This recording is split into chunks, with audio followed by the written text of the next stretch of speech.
Chapter 11, Defiance in the Shadows Scum.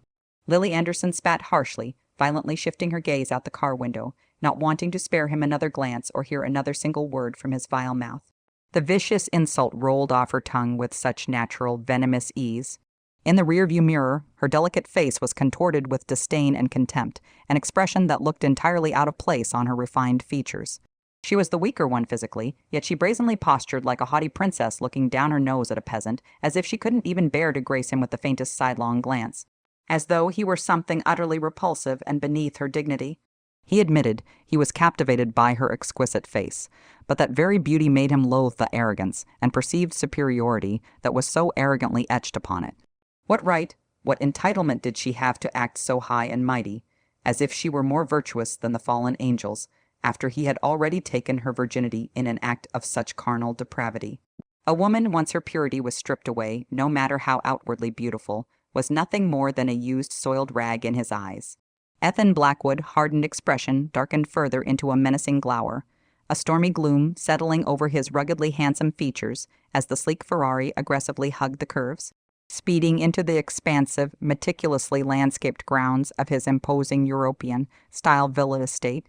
The two impeccably dressed gatekeepers flanking the entrance went rigid, snapping to attention and bowing deeply, voices ringing in eerie unison, A. Blackwood. With a screech of abused tires, he brought the sports car to an abrupt halt.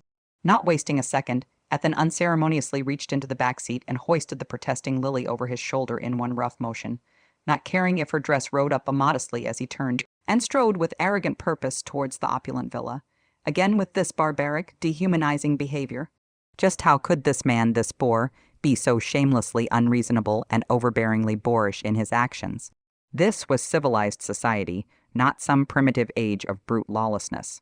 Lily flailed wildly, hanging upside down over his shoulder as she frantically pounded on his back with her small fists, fuming with outrage as the vilest curses tore from her lips in a torrent. "Beast, scum, unhand me this instant, you animal. Put me down right now." But Ethan remained utterly, infuriatingly deaf to her vehement protests and demands. The villa's interior was as lavishly appointed as its exterior, with its immense marble foyer and winding dual staircases, still adhering to the Baroque European decorative style, classically simple, yet exuding an undeniable sense of opulence and grandeur befitting the obscene wealth of its owner. Liveried maids bustled about in small groups, diligently cleaning and preening the museum, quality property. Upon seeing their master unceremoniously hauling his distressed, cursing burden inside, the servants merely exchanged furtive glances and bowed deeply in silence, trained enough to know to keep their gazes averted. A. Blackwood has returned. How could these obsequious people, paid extensions of their monstrous employer, act as if they saw nothing, as if this cruel violation of human decency were utterly routine and unremarkable?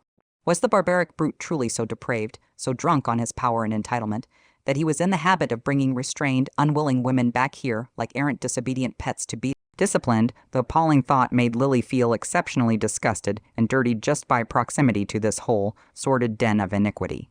She redoubled her frantic struggle. "You foul beast, you vile, loathsome bastard, what are you planning to do now? I told you I just want that video back in exchange. Unhand me at once." But her ineffectual fists merely pounded against the thick musculature of his body to absolutely no avail, a notion that only added to her sense of dread and despair. Why was he able to be so maddeningly arrogant and domineering, so utterly without any shred of human decency or conscience? As if she were little more than a rag doll to be toyed with, Ethan casually pushed open a bedroom door with one hand and tossed her small frame disdainfully onto the large, ornately canopied bed, his piercing gaze coldly assessing her prone form as his tone dripped with irate condescension. "Addicted to that filthy mouth now, are you?" She deluded herself into thinking she was some untouchable, entitled young miss instead of just another warm, blooded plaything for his amusement. He, Ethan Blackwood, the heir to one of the most powerful business empires in the country, hadn't been cursed at with such vulgar disrespect by anyone since he was 20. The arrogant little brat had practically exhausted the entire thesaurus of despicable insults and hurled them at him in the past hour alone. As soon as her thrashing limbs were unencumbered on the bed, Lily immediately snatched the anti-wolf device from her crossbody bag and pointed it at him with unmistakable menace, seething with hatred as she spat. "Listen up, Blackwood. Don't you dare try anything funny or deviant again.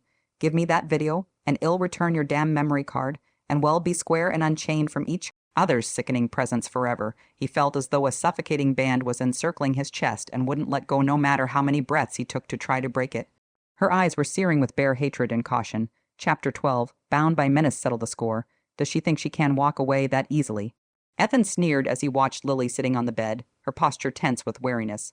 His cold gaze locked onto her, and without warning, he struck the inside of her arm with a sharp motion.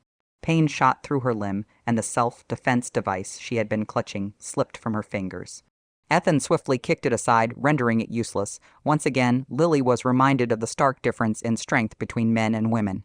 Her hands pressed against the soft mattress as she scrambled backward, inching away from him, her wide eyes filled with fear. "You lunatic, stay away from me," she gasped. Ethan arched a brow, amused by her defiance. "This is my house," he reminded her coolly. "Do you even know whose bed you're sitting on?" The flickering darkness in his eyes sent a shiver down her spine. It was as if he could consume her whole. Lily tried to retreat, her breath coming in shallow, panicked gasps. Gone was the stubborn arrogance that had once clung to her expression. Without it, she looked much easier on the eyes. Women had a way of unknowingly stirring a man's desire, especially when they struggled, knowing it was futile. That helpless, vulnerable look, like a frightened lamb caught in a wolf's den, but Lily, she affected him more than most. Ethan studied her face, relishing her gaze's mixture of fear and resistance. In one swift motion, he pulled off his tie. Kneeling at the edge of the bed, he reached forward, swiftly capturing her wrists despite her struggles. He secured her hands to the carved bedpost with the silk fabric without giving her a chance to resist. No matter how hard she fought, it was useless. His strength was undeniable, his grip unyielding. Being restrained like this at wasn't very comfortable. "You absolute psycho, let me go," Lily thrashed, kicking out wildly in an attempt to push him away. Ethan moved closer, effortlessly pinning her legs down with his knee. A dark fire smoldered in his eyes. His voice dropped to a husky whisper laced with an unmistakable warning. "Lily, if you curse at me one more time, I swear it'll make you regret it." His tone was quiet, but the sheer dominance in his words made her blood run cold. She knew he meant what he said. Her breath hitched and she froze, her lips pressing tightly together until they turned pale. She wasn't foolish enough to provoke him further. She had come here for one reason. Anlito retrieved that humiliating video. Everything else was secondary. Taking a shaky breath, Lily forced herself to calm down. Her voice softened, carrying a hint of pleading. "Please just let me go," she murmured, eyes searching his. "I only want the video back." Ethan's gaze flickered with amusement. That expression changed quickly, finally, realizing the situation she was in. "Begging me now." He leaned in close, his breath warm against her skin. His fingers trailed lazily down one by one, unfastening the buttons of her blouse. "Why don't I teach you how to ask a man for something?" Chapter 13. The deceptive kiss. Lily clenched her teeth, seething with anger, but she didn't dare to push him further. As Ethan unfastened her blouse, the thin white camisole underneath was revealed, tightly hugging her curves. His eyes darkened with amusement. "Wearing so many layers, you came prepared. It'd be a shame if I didn't do something about it." With that, he lowered his head and captured her lips without warning. His kiss was scorching, sending a jolt through her entire body. A tingling sensation spread like an electric current, making her shudder involuntarily. Satisfied with her reaction, Ethan deepened the kiss, his lips moving more languidly, teasing her with a deliberate slowness. One warm hand roamed her body, tugging gently at the fabric of her camisole. He pulled it down with minimal effort, exposing the delicate lace beneath. Hadn't he said that as long as she stayed still, he wouldn't touch her? Cold sweat beaded on her forehead as his hands continued their slow exploration. Panic surged within her, and she turned her head away, breaking the kiss. "Let me go. You said as long as I didn't insult you." Ethan cut her off, his voice laced with wicked amusement. "Did I say that I wouldn't touch you if you behaved?" How naive could she be? A girl sheltered by wealth and privilege, oblivious to the true nature of men. But that was fine. He would teach her. His gaze darkened as he took in her pale, panicked expression. He firmly held the back of her head with one hand, preventing her from pulling away. His lips found hers again, prying them open as his tongue delved inside, claiming her with an unrelenting intensity. Sweet, he had to admit that sometimes simplicity was far more satisfying than extravagance, but Lily, she wasted just some passing indulgence. She was the same high and mighty heiress who had once looked at him as if he were nothing more than a speck of dust, a girl who had never spared him a single glance. Too caught up in her privileged world, she didn't even remember him, but he had never forgotten. She had been the one to teach him the difference between the rich and the poor, the privileged and the forgotten. That resentment, buried deep for years, surged to the surface. When he finally pulled away, Lily was left gasping for breath, her lips swollen and glistening. Her dazed expression told him she was struggling to regain her senses. Ethan's voice dripped with mockery as he tilted his head. Funny, even when you're resisting, your body reacts. Lily's eyes widened in horror as he suddenly flipped her over. Her wrists were still bound, leaving her no way to resist as she was pressed against the edge of the bed. Realizing what was happening, panic gripped her. You pervert, let go of me, ah? Chapter 14. Ravaged surrender. Lily's hands were still bound, forcing her to awkwardly drape herself over the bed frame. As the realization of what was about to happen dawned on her, she let out a piercing scream. You filthy bastard, let me go. Ethan's thick manhood plundered Lily's depths with savage hunger, her tight folds stretching around his girth as he relentlessly pounded her from behind. His rough hands greedily kneaded her supple breasts, his fingers pinching and twisting her hardened nipples in rhythm with each thrust. Despite herself, Lily felt a shiver of unwanted pleasure course through her body. The heady mix of pain and pleasure was unbearable, but she refused to give him the satisfaction of hearing her moan. Tears of humiliation pricked at the corners of her eyes, but Lily stubbornly bit her lip, refusing to make another sound. Her bound hands clenched around the metal rail of the bed in a white, knuckled grip. Once or twice getting bit by a dog was nothing new to Lily. She had to convince herself of that to cope, but she vowed that one day she would make him pay for this violation, and not just any payback, but with interest added on top. A shudder of revulsion mixed with pain racked her body, and it took every ounce of her willpower not to cry out. As her vision began to blur and darken at the edges, Lily slipped into merciful unconsciousness, a fine sheen of sweat glistening on her skin.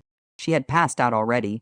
Her stamina was pitiful, truly showcasing the sheltered fragility of a pampered heiress. His desire was thoroughly extinguished, and Ethan withdrew from her limp form with a dismissive sneer. He reached over and pressed the intercom button, his voice a study in cold indifference as he issued a terse command, "Nanny, come in and clean her up." Without waiting for a response, he turned and strode into the bathroom to take a shower. His hands had thoroughly broken the haughty princess. The vindictive satisfaction of it was almost palpable. A cruel smile played at the corners of Ethan's lips. The maid had already washed Lily and dressed her in a bathrobe by the time he emerged from the bathroom wearing a black silk robe. She lay unconscious on the bed, her dark hair fanning out in a silken curtain across the white pillow, her face deceptively angelic in its tranquility. Ethan settled on the edge of the bed, his long legs crossed in a deceptively casual pose as he reached over and appended her satchel with a careless flick of his wrist. A single silver coin tumbled from the depths of the bag, landing in his open palm. With a deft motion, he sent it spinning into the air with his thumb, tracking its glinting arc as it reached its apex before dropping back into his waiting hand. The gesture unleashed a flood of memories.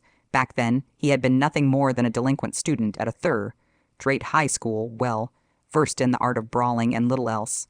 The province's most elite private school was located just across the street from his own decrepit institution.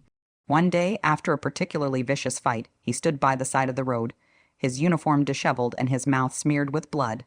Across the way, a group of middle school boys clustered around a girl who was dressed like a little princess, their eager voices carrying on the breeze. "Lily, you look so beautiful today. Lily, I noticed you've been getting rides home in the Susan family's car these past few days. Are you too close? Lily, I heard you love the sound of coins being tossed into a wishing well. I brought a bunch of coins with me today. Let's go to the park together." Even then, Lily had been the center of attention, the object of every boy's affection and every girl's envy. And Ethan, he had been nothing more than a nameless face in the crowd, a worthless punk from the wrong side of the tracks. How far they had both come since that day.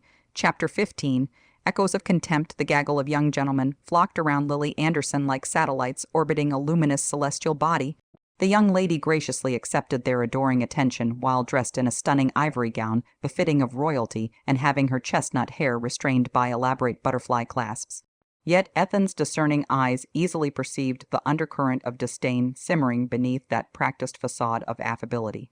This haughty princess clearly deemed herself among unworthy commoners, her regal bearing more akin to a raptorial fowl imperiously surveying its hapless subjects from an imperious perch high above the fray. Indeed, the young lady abruptly broke off from her sycophantic entourage, plucking a coin from one toady's upturned palm before striding over to where Ethan slouched against the wall.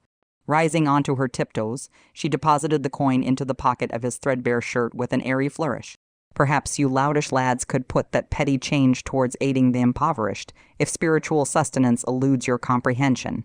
She chided her minions with an arch of one sculpted brow, the very picture of patrician magnanimity.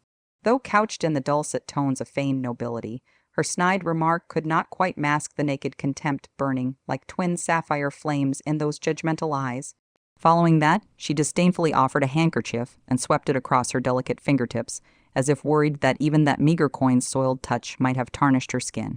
"As you command, dear Lily," her smarmy coterie hastened to comply, coins raining down in a discordant clatter at Ethan's feet amidst a chorus of mocking guffaws and sneering insults. "Well, go on then, scavenger, gather your pittance, grovel for your ill-gotten charity, gutter trash." While once their pathetic jeers may have sparked an explosive fusillade of knuckle-led retribution, today Ethan merely stood impassive and unmoved. Let the privileged curs have their puerile amusement, such worthless barbs held no venom for one long, inured to life's harsher realities. "Come now, we must go away." The young lady's lilting voice rose above the vulgar catcalls, her polished tone one of mild reproach as she gestured for her sycophants to disperse. "Have you louts no shred of decency? The downtrodden cling fiercely to the tattered remnants of their dignity." And with that parting remark, delivered with a derisive flick of her upturned nose, the exquisite Lady Lily swept imperiously away on the arms of her slavering entourage, never once deigning to meet Ethan's smoldering gaze again. True, no overtly inflammatory words had been spoken, simply another round of airy charitable work by the local finishing school's elite towards quelling their jaded ennui.